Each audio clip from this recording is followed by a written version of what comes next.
देखिए यहाँ पे इस वीडियो लेक्चर में हम बात करने वाले हैं कि किसी भी आपके पास मेटलिक वायर है, ठीक है ना। कोई सा भी मेटलिक वायर है और वो क्या है, इलास्टिक है। तो आप यदि मान लीजिए उनको कहीं पे हैंग करते हैं तो क्या होता है, यदि मान लीजिए वायर बहुत क्या है, बड़ा है, ठीक है ना, चाहे बहुत ज़्यादा इलास्टिक है, ठीक है ना, या जो भी है, तो वहाँ पे क्या होता है कि अपने वेट के कारण, जो उसका अपना वेट होता है उनके कारण उसमें इसके लेंथ में इंक्रीजमेंट हो जाती है। क्या होता है, उसके लेंथ में कुछ इंक्रीजमेंट हो जाता है, उसको हम बोलते हैं stretching of wire. Stretching of wire या मेटलिक वायर जो सा भी वायर है, किसी भी मटेरियल का बना हुआ है, तो stretching of wire due to its own weight, मतलब इसके अपने वेट के कारण किस तरह से वायर में स्ट्रेच होता है, वायर में स्ट्रेच कैसे होता है, इसके बारे में हम आज यहाँ पे बात करने वाले हैं, ठीक है ना। तो टॉपिक हम लेते हैं कि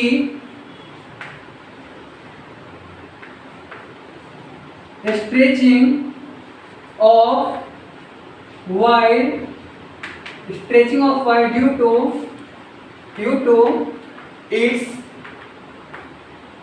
आउन वेट, मतलब इसका अपना वेट, आउन वेट।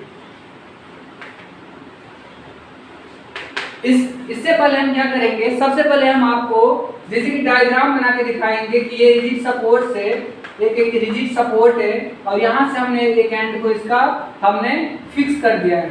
ये वायर है, इसके एंड को हमने क्या किया है, सपोज फिक्स कर दिया है, ठीक है ना। अब क्या होगा, इसमें स्ट्रेच होगा, इसमें क्या होगा, स्ट्रेच होगा। तो इसका यदि योंग्स मॉडुलस y है, योंग्स मॉडुलस क्या है इसका, y इसका योंग्स मॉडुलस है, इसका लेंथ, इनिशियल लेंथ l है, इसका इनिशियल लेंथ क्या है, और थोड़ा सा इसमें स्ट्रेच होता है, इसको हम जैसे हैंग कर देते हैं तो यहाँ पे देखने को मिलता है कितना डेल्टा, यहाँ पे l, यहाँ पे स्ट्रेच होता है।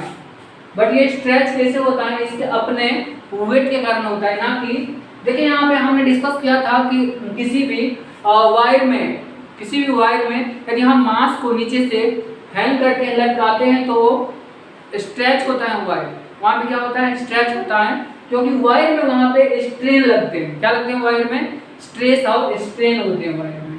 बट यहाँ पे हम बात करने वाले हैं कि इसके अपने वेट के कारण क्या इसमें स्ट्रेच होगा, तो हाँ, इसमें स्ट्रेच होता है अपने वेट के कारण भी। तो इसमें आप क्या कीजिएगा, यहाँ पे mg का जो ग्रेविटेशनल फोर्स लग रहा है, मास इनटू ग्रेविटी, ठीक है ना।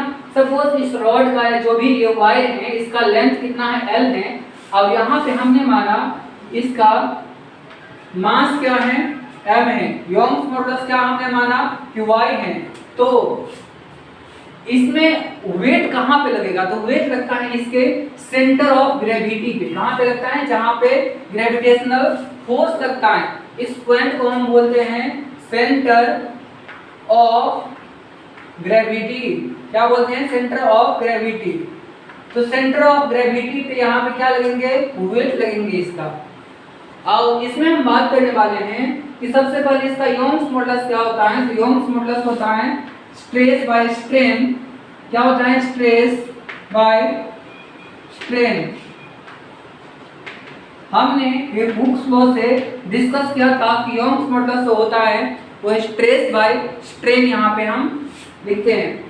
इसके बाद क्या होगा, योंग्स मॉडुलस यहाँ से क्या हो जाएगा, स्ट्रेस हम जानते हैं कि स्ट्रेस जो होता है change in length by original length. क्या होता है, चेंज इन लेंथ, स्ट्रेस होता है वो होता है फोर्स बाय एरिया। ये क्या होता है, फोर्स बाय एरिया। सपोज इसका एरिया क्या है, a है, तो हम क्या लिखेंगे, स्ट्रेस को फोर्स बाय एरिया, ठीक है ना। और नीचे में क्या हो जाएगा, स्ट्रेन, ये होता है change in length by original length, ठीक है ना। Change in length delta l by l, हम मानते हैं डेल्टा l, कैपिटल L लिखते हैं, डेल्टा l बाय l को यहाँ पे मल्टीप्लाई करके ये क्या होता है, जब ये इसके डिवीजन में है तो जब मल्टीप्लाई करेंगे तो उल्टा होकर होता है ना, डेल्टा l बाय l को हम लिखेंगे l बाय डेल्टा l, ठीक है ना।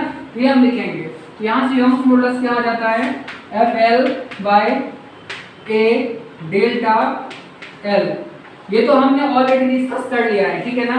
अब यहाँ से आप क्या निकालोगे, डेल्टा एल यहाँ पे फाइंड करोगे तो Y A delta L equal to यहाँ पे हो जाएंगे क्या, तो एफ एल। यहाँ से ये आप आते हैं आपको, ठीक है ना। तो आप डेल्टा एल निकालते हो यहाँ से, तो डेल्टा एल हो जाएंगे यहाँ पे क्या, डेल्टा एल हो जाएंगे एफ एल और नीचे में क्या हो जाएंगे F L by Y A, F L by Y into A. यहाँ से आपको एफ एल बाई वाई क्या मिलता है बोलिए, यहाँ से आपको मिलेगा change in length, F L by Y into A.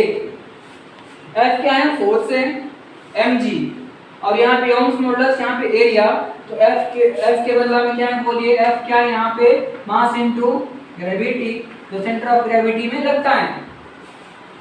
F के जगह पे एम जी पुट कीजिए, तो यहाँ पे डेल्टा एल क्या हो जाएगा, डेल्टा एल इक्वल टू हो जाएंगे M G L by M G L, but यहाँ पे एम जी ये आप एल क्या लेंगे, ठीक है ना।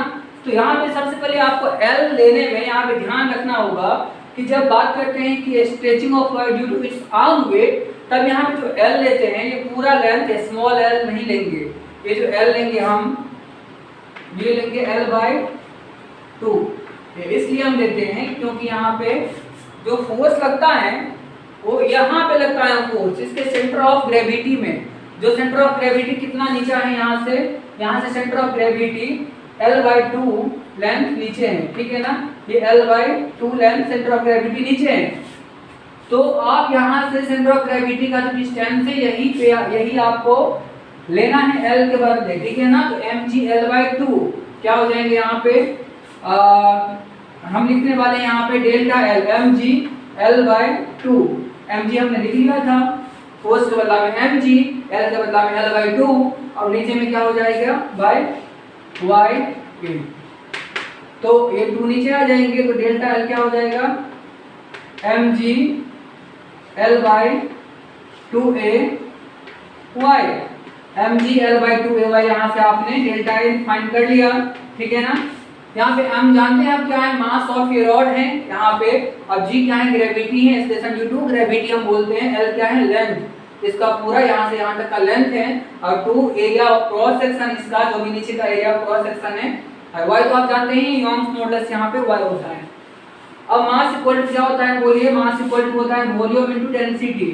यहाँ पे मास को भी चेंज अप करना चाहते हैं तो मास इक्वल टू क्या होता है वॉल्यूम इनटू डेंसिटी। अब वॉल्यूम इसका क्या है, वॉल्यूम हो जाएंगे mass equal to volume into क्या होता है डेंसिटी को d मानते हैं हम, डेंसिटी रॉड का डेंसिटी सपोज d है, कैपिटल D हम मानते हैं, ठीक है ना। इसका डेंसिटी हम सपोज कैपिटल D मानते हैं, क्या है d इसका डेंसिटी है, चाहे आप रो मान लीजिए, कुछ भी मान लीजिए, डेंसिटी हम क्या मानते हैं रो मानते हैं, इसका डेंसिटी क्या है रो, तो हमने डेंसिटी को रो मान लिया, ठीक है ना। तो मास क्या हो जाएगा, यहाँ से मास हो जाएगा, ये मास को हम लिख सकते हैं यहाँ से वॉल्यूम इनटू डेंसिटी। अब वॉल्यूम क्या है यहाँ पे, वॉल्यूम है area of rod into length of rod, ये क्या होता है मास इक्वल टू वॉल्यूम क्या है area of rod into length of rod into density क्या है रो। तो यहाँ पे मास ये आ जाएगी, ठीक है ना। आप यहाँ पे इसको पुट कर दीजिए, तो यदि ये पुट करेंगे हम मास के जगह पे यहाँ पे, तो डेल्टा एल यहाँ से हम इसको आपने नोट कर लिया होगा, तो मैंने L/2 और F इक्वल टू mg खाली यहाँ पे लिखा हुआ है और कुछ भी नहीं है। तो डेल्टा एल आप यहाँ से लिख लीजिए, डेल्टा एल क्या हो जाएगा, m क्या है यहाँ पे, m की जगह पे आप क्या लिखेंगे AL रो बाय AL रो GL, ठीक है। और नीचे में क्या हो जाएगा, नीचे में हो जाएंगे यहाँ पे 2AY। अब इसको आप आगे क्या लिख सकते हैं, इसको आप आगे लिख सकते हैं जैसे कि आपने डायग्राम में बना लिया होगा, तो हम इसको मिटाते हैं, ठीक है ना। तो यहाँ से है ये डायग्राम,